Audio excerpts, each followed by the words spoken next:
क्या हुआ अगर Anurag Kashyap crime and punishment novel को अडेप्ट करके एक फिल्म बना? Hi, my name is Harsh Tyagi. I'm an indie filmmaker making my first indie feature film. So I was thinking to start a series to connect with you people, to start a series जिसमें मैं famous novels की adaptation बताऊंगा कि अगर famous novels को Indian film director adapt करते हुए film बनाएं तो वो कैसी फिल्में होंगी। आज हम बात करेंगे रशियन लिटरेचर की, ओल्ड रशियन लिटरेचर की बहुत ही पॉपुलर और famous book crime and punishment की, जो कि 1860s में फायोदोर दोस्तोयेव्स्की ने लिखी थी। काफ़ी पॉपुलर बुक है।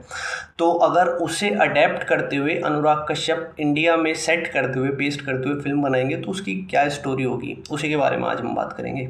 तो सबसे पहले तो जिन लोगों ने, आई होप कि मोस्टली लोगों ने क्राइम एंड पनिशमेंट पढ़ी रखी होगी अगर आपने क्लिक किया है इस पर, बट अगर जिन लोगों ने नहीं पढ़ी है तो मैं उन लोगों के लिए एक शॉर्ट समरी दे देता हूँ। जो क्राइम एंड पनिशमेंट है वो 1860s के रशिया के सेंट पीटर्सबर्ग में सेट है। वहाँ पे हमारा जो लीड कैरेक्टर है रस्कोलिकोव, वो एक यंग बेरोज़गार है, पढ़ा लिखा बेरोज़गार है एंड बहुत ही एक्सट्रीम पॉवर्टी में जी रहा है।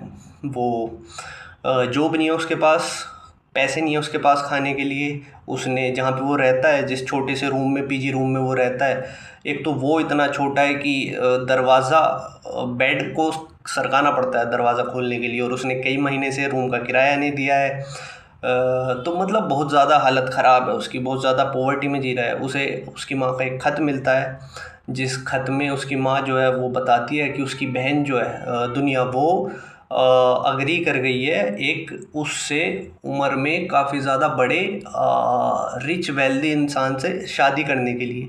इसलिए नहीं कि वो उससे प्यार करती है, सिर्फ इसलिए क्योंकि उसकी फैमिली की भी फाइनेंशियल कंडीशन सही नहीं है। तो वो अपने आप को बेक रही है एक तरह से, उसकी बहन जो है, अपनी फैमिली की हालत सुधारने के लिए, क्योंकि उसका भाई है वो भी कुछ नहीं कमाता है। तो उसकी माँ सीधे सीधे तो नहीं लिखती है लेटर में, वो सिर्फ उसकी बहन की शादी को इन्फॉर्म करती है, बट ये बिटवीन लाइंस रीड कर लेता है ये रस्कोलिकोव का जो कैरेक्टर है। अच्छा, इसमें एक स्टार्टिंग में ही हमें एक औरत दिखाई गई है जो कि चीज़ें गिरवी लेके लोगों को सामान देती है, और वो काफ़ी ग्रीडी, काफ़ी सेल्फिश किस्म की कैरेक्टर है, जो कि काफ़ी क्रूल कैरेक्टर दिखाया गया है उसे, कि वो दया नहीं करती है लोगों पे और लोगों का सामान जब्त कर लेती है जो पैसे नहीं दे पाते हैं। तो ये जो रस्कोलिकोव का कैरेक्टर है, ये काफ़ी ज़्यादा ये नेपोलियन वगैरह कैरेक्टर से बहुत ज़्यादा प्रभावित है। इसे ऐसा लगता है कि जो एक्स्ट्रा ऑर्डिनरी कैरेक्टर, ये जो रूल्स और मोरल वैल्यूज़ हैं, ये सिर्फ आम लोगों के लिए हैं, एंड कुछ एक्स्ट्रा ऑर्डिनरी कैरेक्टर जो होते हैं वो इन सब नियम, कायदे कानून, मोरालिटी, अच्छाई, इन सब से ऊपर होते हैं। जस्ट लाइक जैसे नीचा का वो उबरमैन है। अगर आपने नीचे की बुक पढ़ी हो, जिस फिलोसफी में वो बात करते हैं ऊबरमैन बनने की, तो कुछ उस टाइप का कैरेक्टर है ये रस्कोलिकोव, जिसे लगता है कि कुछ एक्स्ट्राऑर्डिनरी मैन जो होते हैं वो आम लोगों से अलग होते हैं, और उन्हें अलाउ होता है मोरालिटी के ये जो कोड जो दुनिया ने बना रखे हैं इन्हें तोड़ने के। तो अपने इसी इल्यूजन के चलते एक तरीके से उसे ये लगता है कि वो भी एक्स्ट्राऑर्डिनरी है, एंड वो इसी अपने भ्रम में एक तरीके के जाके वो क्या करता है कि वो प्लान करता है उस औरत को, जो कि मैंने बताया था कि सामान देती है लोगों को। तो वो प्लान करता है कि अगर मैं इसे मार दूं तो जिन लोगों का इसने सामान जब्त कर रखा है, जो पैसे नहीं दे पाते, जिन पे ये क्रूअल्टी करती है, जो अपनी ग्रीडीनेस के चलते, तो उनका तो भला हो जाएगा। ये यूटिलिटेरियनिज्म की जो फिलोसफी है बेसिकली, ये उसे जस्टिफाई कर रहा होता है इसका रस्कोलिकोव का कैरेक्टर। तो जिसमें यूटिलिटेरियनिज्म की फिलोसफी बेसिकली ये होती है कि अगर एक आदमी का बुरा करके 10 आदमियों का भला हो रहा है तो उस एक आदमी का बुरा हो जाना चाहिए, या फिर एक आदमी को मार के 10 लोगों की जान बच रही है तो एक लोग को मार देना चाहिए। ये बेसिकली कोर फिलोसफी होती है। तो इसी को रस्कोलिकोव मानता है इस फिलोसफी को। तो वो क्या करता है, एक कुल्हाड़ी लेके एंड उसके घर चला जाता है, वो जो जिसे इसने भी सामान अपना गिरवी रख रखा होता है वहाँ पे, एंड जाता है एंड चुपके से जाके उसे मार देता है। वो जो औरत होती है जिसका सामान गिरवी रखा होता है, अनएक्सपेक्टेडली वहाँ पे उसकी बहन भी आ जाती है। तो ये एक्सपेक्ट नहीं कर रहा होता है इसे, तो इसे उसे भी मारना पड़ जाता है और ये बहुत ज़्यादा डर जाता है, बहुत ज़्यादा घबरा जाता है। ये एकदम से उसके घर से निकल के नीचे जा रहा होता है कि कोई मुझे लोग देख ना ले, डर ना ले। अच्छा, इसमें जो क्राइम है वो यहीं पे स्टार्टिंग के कुछ ही चैप्टर्स में ख़त्म हो जाता है। उसके बाद ये 1000 से ज़्यादा पेजेस की बुक है एंड फिर पूरा इसका पनिशमेंट का पोर्शन चलता है। क्राइम जो है वो इसी स्टार्टिंग के कुछ पेजों में ख़त्म हो जाता है। इसमें कोई फास्ट पेस नोवेल नहीं है ये फिल्म की तरह कि इसमें ओ ये मारता रहेगा, ये करता रहेगा। हो गया क्राइम, जितना भी होना था, जितना मैंने बता दिया, स्टार्टिंग के कुछ चैप्टर में निकल जाता है ये क्राइम। अब आगे की पूरी जो नोवेल है वो इसके पनिशमेंट के ऊपर है कि अब इसने मार तो दिया, ये कुछ बहुत ज़्यादा घबरा जाता है, इसके पास कुछ वो भी ज्वेलरी वगैरह भी आ जाती है, तो उसे भी एक पत्थर के नीचे गाड़ देता है। अब ये अपने रूम में आगे एंड सेल्फ आइसोलेशन में चला जाता है ये एक तरीके से, कि इसे फीवर आते हैं, इसे हेलुसिनेशन आने लगते हैं कि लोगों ने देख लिया है, किसी ने तो देख लिया है इसे मर्डर करते हुए और अब पुलिस कभी भी आके इसे पकड़ लेगी। हेलुसिनेशन आने लगते हैं, अलग थलग कर लेता है, किसी से बात करना छोड़ देता है। ये जो काम वाली आती है वो उससे भी घबराने लगता है, उसे खाने को देती है, वो भी इसे लगता है कि शायद ये भी इसने मुझे देख लिया है। जो भी अगर उसकी तरफ को कोई देखता भी है रास्ते में तो उसे ऐसे लगता है कि इसने देख लिया है और ये अब जाके पुलिस को इन्फॉर्म कर देगा। तो एक तरीके से क्या बोलते हैं, हेलुसिनेशन आने लगते हैं, इसे विजन आने लगते हैं कि कोई तो इसे आके कह रहा है कि मैंने तुम्हें देख लिया था, तुमने उसका मर्डर किया था। तो ये बहुत ज़्यादा सेल्फ आइसोलेशन में जीने लगता है। इसे पुलिस भी बुलाती है किसी और मैटर में, कोई और केस होता है छोटा मोटा पैसों का, जो इसने पैसे नहीं दिए थे एंड ऑल। तो इसे लग रहा होता है कि अब पुलिस पकड़ लेगी मुझे और अब शायद पुलिस को पता चल गया है किसी तरीके से, किसी ने देख लिया होगा। वहाँ पे कुछ लोग पेंट कर रहे थे, शायद उन्होंने देख लिया था जब ये उतर के आ रहा था उसके घर से। तो बट वो मैटर कोई दूसरा होता है। इसका एक दोस्त का भी कैरेक्टर है जो काफ़ी अच्छा कैरेक्टर है, इसकी काफ़ी मदद कर रहा होता है। अच्छा, एक सोनिया जो कैरेक्टर है फीमेल प्रोटोगोनिस्ट की तरह है इस नोवेल में। वो सोनिया क्या है, सोनिया प्रोस्टिट्यूट का काम करती है अपने घर चलाने के लिए, अपनी फैमिली का घर चलाने के लिए, क्योंकि उनकी गरीबी में जी रहे हैं वो लोग भी। बट वो प्रोस्टिट्यूशन का काम करती है, बट उसने फेथ को चूज़ किया है अपनी सफरिंग को मिटाने के लिए। जहाँ पे इसने क्राइम का सहारा लिया है अपनी सफरिंग को मिटाने के लिए, एक्स्ट्रा ऑर्डिनरी बनने के लिए, जो ये गरीबी में जी रहा था, वहीं सोनिया ने फेथ का सहारा लिया है अपनी सफरिंग से डील करने के लिए। तो उससे मिलता है ये सोनिया से, उससे मिलके एक कनेक्शन होता है इसका एक तरीके से। जब वो बातें बताती है, इसे अपनी चीज़ें शेयर करती है, उसी दौरान की जब ये सफ़र कर रहा होता है। अब सफरिंग ही चलती है इसकी, एक बार क्राइम करके फिर सफरिंग ही चल रही होती है इसकी। एंड फिर ये रातों को सो नहीं पाता है, ऐसी ही सड़कों पे घूम रहा होता है, हेलुसिनेशन आ रहे होते हैं, एक तरीके से लिविंग हेल हो जाती है इसकी लाइफ। पुलिस ने पकड़ा नहीं है इसे। अच्छा, एक इंस्पेक्टर का भी कैरेक्टर है, वो भी इसके साथ माइंड गेम खेलना स्टार्ट कर देता है। इसे एक्यूज़ नहीं करता बट माइंड गेम खेल रहा होता है। इसे लगता है कि इसे पता है बट ये बोल नहीं रहा है मुझे इंस्पेक्टर, वो भी जो पुलिस वाला कैरेक्टर है। तो फिर ये वो जो उसका कैरेक्टर है सोनिया का, उससे कन्फेस कर देता है। तो वो इसे बोलती है कि वहाँ जाके अपना क्राइम जो है कि पुलिस स्टेशन में जाके कन्फेस कर लो कि हाँ तुमने क्राइम किया है एंड साइबेरिया चले जाओ। तो ये कर लेता है वहाँ पे पुलिस स्टेशन में जाके। एंड फिर इसके वहाँ पे सोनिया भी आ जाती है। फिर इसके स्पिरिचुअल रीबर्थ की कहानी है, फिर इसे बाइबल पढ़ के सुनाती है सोनिया। और एक तरीके से बेसिकली ये उस फिलोसफी का खंडन कर रहा था, ये जो फायोदोर दोस्तोयेव्स्की था रस्कोलिकोव के थ्रू। वो जो नाइलिज्म की एक लहर चली थी वहाँ पे रशिया में 19th सेंचुरी में 1860s के दौरान, उसी इसके दोस्तोयेव्स्की के दौरान एक नाइलिज्म की लहर चली थी रशिया में। नाइलिज्म फ़िलोसफी के बारे में अगर आपको पता हो कि वो लोग मोरल वैल्यू नहीं मानते हैं, वो मानते हैं कि लाइफ का कोई मीनिंग नहीं है, कोई कुछ भी कर सकता है। तो उसी का खंडन कर रहा था, यूटिलिटेरियनिज्म जो फ़िलोसफी है उसका खंडन कर रहा था दोस्तोयेव्स्की इसके थ्रू, रस्कोलिकोव के थ्रू, कि ये पहले आके उस लहर में आके एक तरीके से वो जो ट्रेंड चल रहा था एंड ये मानता था फ़िलोसफी में, नेपोलियन बोनापार्ट को या अलेक्जेंडर द ग्रेट को वो मानता था कि कुछ लोग ऊपर होते हैं, मोरालिटी से ऊपर होते हैं, अच्छे बुरे से ऊपर होते हैं। ये कर तो देता है लेकिन फिर इसकी सोल जो है वो उसे सह नहीं पाती है, क्राइम को सह नहीं पाती है एंड वो सफ़र करना स्टार्ट हो जाती है। तो फिर ये अपना क्राइम जैसे कि मैंने बताया एक्सेप्ट कर लेता है, साइबेरिया में जाता है, वहाँ पे सोनिया आती है एंड वो इसे बाइबल पढ़ के सुनाती है। इसके स्पिरिचुअल रीबर्थ की कहानी है ये, इसकी मोटा मोटी कहानी थी क्राइम एंड पनिशमेंट नोवेल की। अब इसे अनुराग कश्यप अगर इंडिया की सेटिंग में अडेप्ट करके फिल्म बनाता तो इसकी क्या स्टोरी होती, उस पर हम बात करें। अनुराग कश्यप का इस नोवेल पे एडेप्टेशन की जो वो जो फिल्म है अनुराग कश्यप की, उसका ओपनिंग सीन कुछ ऐसा होता है कि दिल्ली का रेलवे स्टेशन है जहाँ पे हज़ारों लोगों की भीड़ है, कोई कंधे पे बोरी लाद के ले जा रहा है, कोई अपने बच्चे को संभाल रहा है। एंड उन हज़ारों लोगों की भीड़ में कैमरा धीरे धीरे धीरे एक पतले दुबले लड़के पे जाके रुकता है जिसकी उम्र कुछ 23-24 साल की होगी, नाम राघव शुक्ला, जो 3 साल पहले दिल्ली कानपुर से आईएएस की तैयारी करने आया था।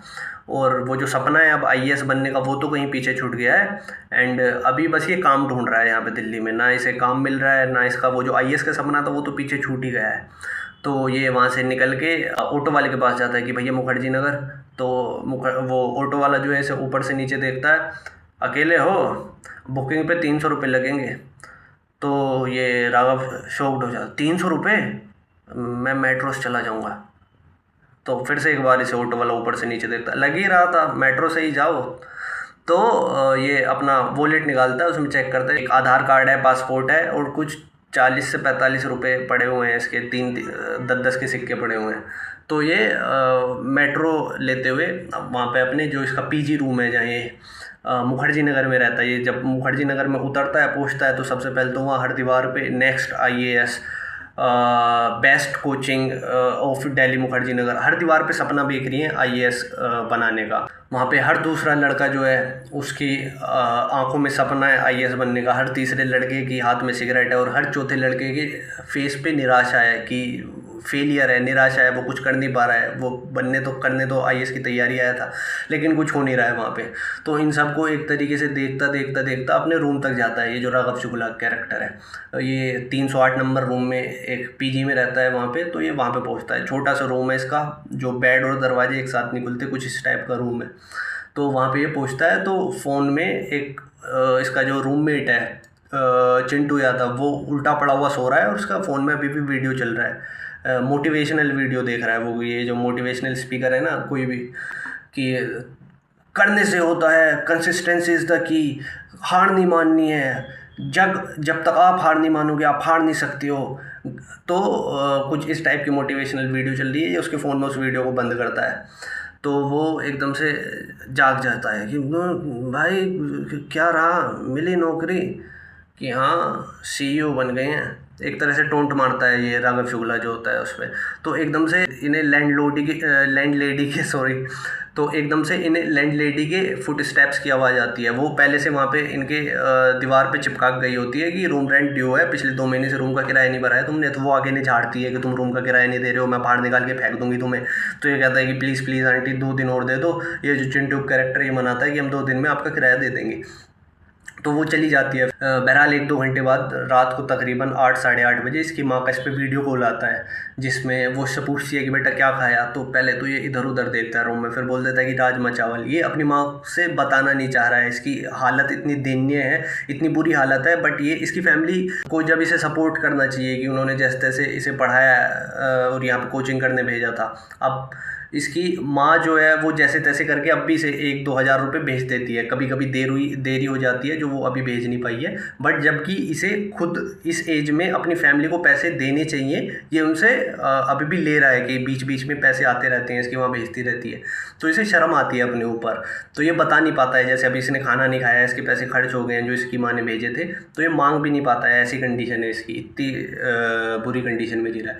तो इसकी माँ वो अपने फ़ोन का कैमरा घुमाती है और दिखाती है पुराना कूलर है, स्टील की अलमारी है, दीवार पे छुटा हुआ पेंट है इसके घर का, कानपुर का वहाँ का। तो इसका पिताजी बैठे हैं जिनके एक एक्सीडेंट में पैर चले गए थे, जो थोड़ी बहुत पेंशन आती थी वो भी शायद अब रुक गई है। उन्हें दिखाती है, वो इस्माइल करते हैं इसकी तरफ को, इसके डैड जो, और वो इसे बात बताती है कि इसकी बहन का रिश्ता तय हो गया है, कि जिस लिए हमने तुझे फ़ोन किया है कि तेरी बहन का रिश्ता तय हो गया है, लड़का बिल्डर है, बहुत ज़्यादा पैसे कमाता है। तो एक बिल्डर ने इसकी बहन के साथ कुछ महीने पहले छेड़छाड़ भी की थी। तो ये बिल्डर सुन के इसके कान खड़े हो जाते हैं कि कहीं वो तो नहीं है। तो इसकी माँ उस बात को वो कर देती है, इग्नोर कर देती है कि नहीं नहीं ये तो बहुत अच्छा है कि अच्छा एज क्या है इसकी, इसे पता है। वो एज्ड बिल्डर था, कोई 45 साल की एज था, जिसने इसकी बहन को आते जाते छेड़ता था, जो एक दो बार छेड़छाड़ की थी, इनका कुछ हुआ था मैटर। तो वो की 44-45 के करीब में एज है। इसकी माँ बात को दबाने की कोशिश करती है। तो ये समझ जाता है कि वो जो इसकी बहन पे गंदी नज़र डालता था वही है, उसके साथ ही शादी करवा रही है उसकी। पूछता है माँ से कि वही है ना जो वो तलाकशुदा बिल्डर, कि तलाकशुदा तो बेटा वो बहुत नेक इंसान है, हमने पहले उन्हें गलत समझ लिया था, उसकी वाइफ ही थी बाहर जिसका चक्कर चलने लगा था, इस वजह से उनका तलाक हुआ है, लेकिन वो बहुत अच्छा इंसान है।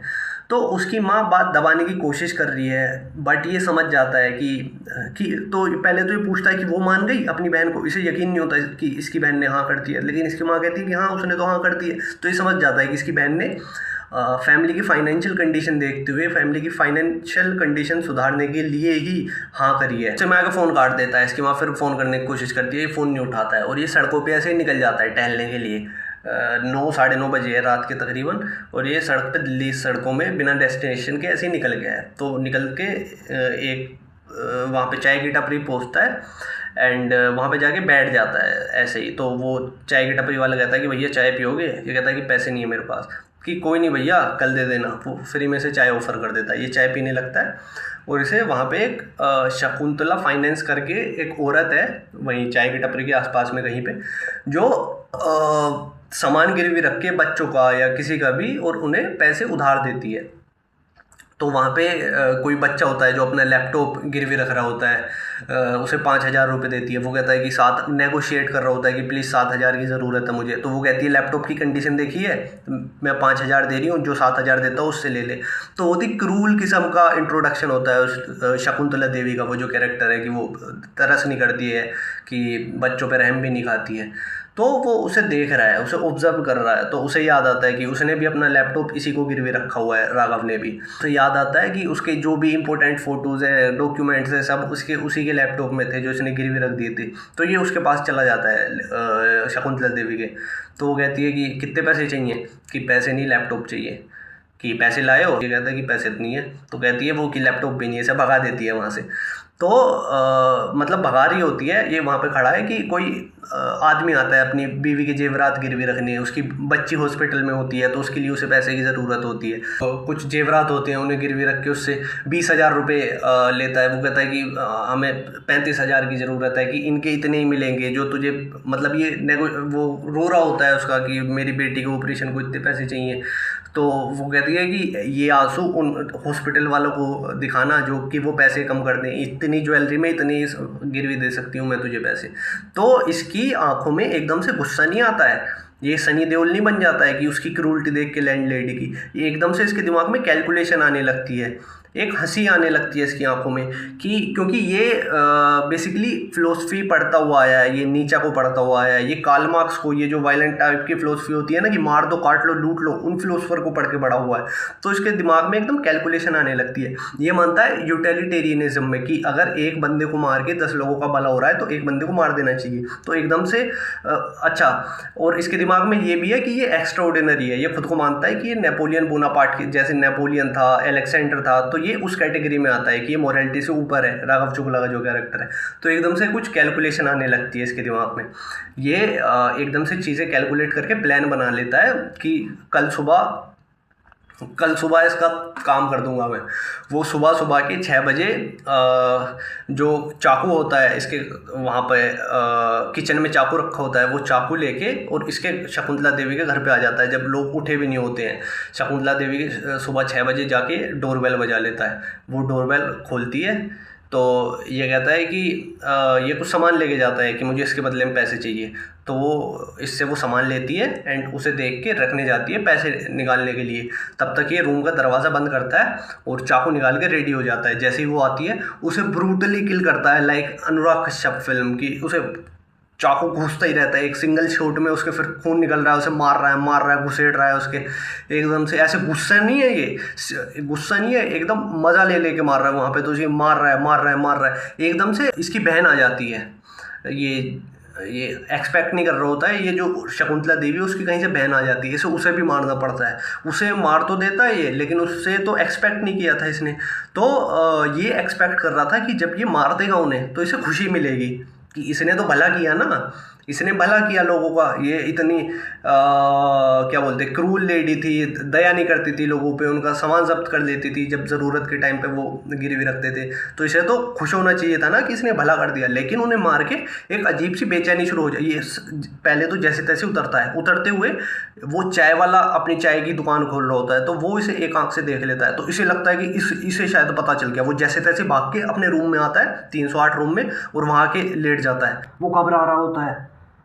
अब आप एक्सपेक्ट करोगे कि क्राइम एंड पनिशमेंट की तरह ये भी सफ़र करेगा, बट नहीं। 5 मिनट बाद इसकी घबराहट दूर हो जाती है। ये वापस से जाता है उसके घर में पत्थर लेके, और ये देखता है कि वो दोनों अभी भी मरी नहीं थी, उन्हें ये तड़पता हुआ छोड़ गए थे। पत्थर उठाता है और मुंह पे फेंक के मारता है, उसके मुंह कुचला जाता है उसका। फिर ये चाकू लेता है, ऐसे गर्दन काट देता है उसकी, शकुंतला देवी की, और उसके जो भी तिजोरी में माल होता है उसे भी लूट लेता है। उसे लूट के एंड अपने पास रख लेता है। इसका दोस्त भी आ जाता है, वो जो चिंटू था, कि ये क्या कर दिया, कि तू ले पैसा ले, पैसा ले और तू निकल यहाँ से। उसका शकुंतला देवी का ये सर काटता है बीच में से, और उसे लेके ऐसे ऐसे उसके बालों की जो लटा होती है उसे ऐसे घुमा के, और मुखर्जी नगर की गलियों में, बीच चौराहे में लोगों के बीच में घूम रहा है, गुटखा खाता हुआ, और उनसे कह रहे हैं, का किए, कूट दिए शकुंतला देवी को और उसकी बहन को। का किया, कूट दिए, सुबह सुबह कूट दिए शकुंतला देवी को। पुलिस आती है, इसे पकड़ के ले जाती है। पुलिस वाले को पैसा खिलाता है, वापस से बाहर आ जाता है। वो जो उसकी शकुंतला देवी की जो भी प्रॉपर्टी थी वो तो इसने चोरी कर ही ली। वहाँ पे अपनी कोचिंग इंस्टीट्यूट खोलता है और एक डर बैठा देता है लोगों में कि इसकी कोचिंग इंस्टीट्यूट में बच्चे आने लगते हैं, इसका नाम चलने लगता है, पॉपुलर हो जाता है, इसे उठता हुआ दिखाए जाते हैं। वो जो गरीबी से अमीरी की तरफ बढ़ते हुए दिखाते हैं, इसका ग्रोथ दिखाते हैं राघव शुक्ला उर्फ रसकोलिकोव का। तो रसकोलिकोवा का। तो ये फिर क्या करता है कि वहाँ पे एक इससे अपोजिशन में एक वो होता है जिसके काफ़ी ज़्यादा कोचिंग इंस्टीट्यूट का मालिक होता है, उसके साथ इसकी 101 चल रही होती है। तो छोटे छोटे लोगों को तो डरा धमका देता है, उनके बंद करवा देता है कोचिंग इंस्टीट्यूट की। अब केवल जो कोचिंग इंस्टीट्यूट चल रहे हैं, जो इसके अलावा चल रहे हैं, वो या तो इसे टैक्स देते हैं या इससे दबके रहते हैं। सिर्फ एक मिश्रा का कैरेक्टर है, वो मिश्रा का जो कैरेक्टर है केवल वो इसके अपोजिशन में, उसकी थोड़ी सी पावर है क्योंकि वो एमएलए को जानता है, तो उसके साथ इसका 101 चल रहा होता है। ये क्या करता है, जो छोटे छोटे कोचिंग इंस्टीट्यूट होते हैं, इसकी गैंग बन जाती है, इसके दोस्त आ जाते हैं कानपुर से, वो बच्चों को किडनैप कर करके लाते हैं इसके कोचिंग इंस्टीट्यूट में पढ़ाने के लिए। उन्हें वार्निंग दी जाती है, उनके घर वालों को उठा लेते हैं कि तुम्हारा बच्चा जो है हमारे कोचिंग इंस्टीट्यूट में पढ़ेगा, तुम्हारा मुन्ना जो है, अगर कोचिंग इंस्टीट्यूट हमारे अलावा कहीं और ज्वाइन किया ना तो इस चाटों के चाटों घुसे देंगे भौतिक के तुम्हारे दिमाग के अंदर। समझ में आ रही कि नहीं? तुम्हारी मैया चोटी जाएगी अगर किसी दूसरे कोचिंग इंस्टीट्यूट में जाओगे। तो बच्चों को ऐसे करके इसके कोचिंग इंस्टीट्यूट में लाया जाता है और इसका ठीक ठाक ग्रो हो जाता है। वो जो मिश्रा कैरेक्टर है ये उसे भी मार देता है और उसे मार के जो है बीच चौराहे पे टांग देता है कि भैया में भैया राघव भैया, भौतिक के सिर्फ एक नाम चलेगा यहाँ पे, राघव भैया।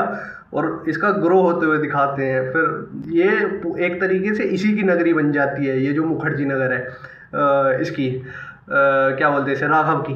तो इसका जो मिश्रा का छोटा भाई है, वो जो पॉलिटिकल कनेक्शन है, वो इसे मारने की प्लान कर रहा होता है। वो बीच बीच में इसके ऊपर अटैक करता है, लेकिन ये उस आदमी को पेल पाल के बच जा रहा होता है। एंड फिर कट डाउन टू 15-20 ईयर्स इसका एक क्या बोलते हैं, इसका ठीक चल रहा होता है। इसके कोई एक वैश्या जो है जो वहाँ पे सोनिया थी, वो इसे पसंद आ जाती है। ये उसे उठवा के और उससे शादी कर लेता है कि अब से तुम हमारे यहाँ रहोगी, तुम कोई वैश्या का कोई, अगर कोई इनको वैश्या बोला ना तो भोसड़ी के आंखें निकाल लेंगे तुम्हारी। उससे ब्याह कर देता है, उससे शादी कर देता है। तो इसका ठीक ठाक ग्रो हो जाता है। एक पंडित का कैरेक्टर होता है। पंडित कौन होता है? वो शकुंतला देवी का पोता होता है, जो उसके मिश्रा के ही कोचिंग इंस्टीट्यूट में पढ़ के निकला होता है। अब वो उस कोचिंग इंस्टीट्यूट की भागदौड़ संभाल लेता है। जो उसे मार दिया था ना, तो उसे कोई संभालने वाला नहीं था। तो ये 16-17 साल की उम्र में ये पंडित जो है, चुलबुल पंडित नाम का कैरेक्टर जो है, वो संभाल लेता है उस वाले कोचिंग इंस्टीट्यूट को और इसका एक तरीके से राइवल बन जाता है। वो आगे से वार्निंग देता है कि हमारी माँ को मारे थे ना तुम, भोसड़े के बीच चौराहे पे मारेंगे किसी दिन अगर हमारे हाथ लग गई तो एक तरीके से इनका रिवेंज ड्रामा चलता है। तीसरा, इसका जो मेन अपोजिशन होता है, जो इसका मिश्रा का भाई होता है, वो तो इसके खिलाफ होता ही है, ये पंडित भी इसके खिलाफ होता है। ये मार देता है उसे, वो जो उसके गुंडे होते हैं, मिश्रा के भाई के जो गुंडे होते हैं उनके साथ इसकी फाइट चल रही होती है, ये उनके सारे गुंडों को मार देता है, बट ये पंडित आ जाता है और वो इसे क्लाइमैक्स में फिर राघव को मार के अपनी शकुंतला देवी जो इसकी माँ थी उसका बदला लेता है कि हमारी माँ को मारे थे तुम, हमारी माँ को मारे, इस चाकू से मारे थे ना, हम कैंची से मारेंगे तुम्हें भोसड़ी के, हम कैंची से मारेंगे। कैंची से वो जो चुलबुल पंडित नाम का कैरेक्टर होता है वो इस राघव मिश्रा की आंख निकाल लेता है दोनों, कि इसने शकुंतला देवी को चाकू से मारा था, कैंची से उसकी आंख में ऐसे ठूस ठूस के राघव को मारता है और ऐसे खून पूछता हुआ चलता है क्लाइमैक्स में, और गाना बजता है लास्ट में क्लाइमैक्स में, हमसे पूछे वेदर आए लाइक वेदर। फिल्म बड़े बड़े शब्दों में आता है कि उसे पुलिस पकड़ के ले जा रही है, और फिर इसका जो बेटा है इसका जो बेटा है किसका, जो इसने उससे प्रोस्टिट्यूट से शादी कर ली थी, और इसका वो 15 साल का जो बेटा है वो देख रहा है उसे कि उसे पुलिस पकड़ के ले जा रही है, पंडित के कैरेक्टर को, और ये देख रहा है अब ये बदला लेगा अगले पार्ट में। तो that would be the film, that would be adaptation of Anurag Kashyap on crime and punishment. So yeah, that is my take.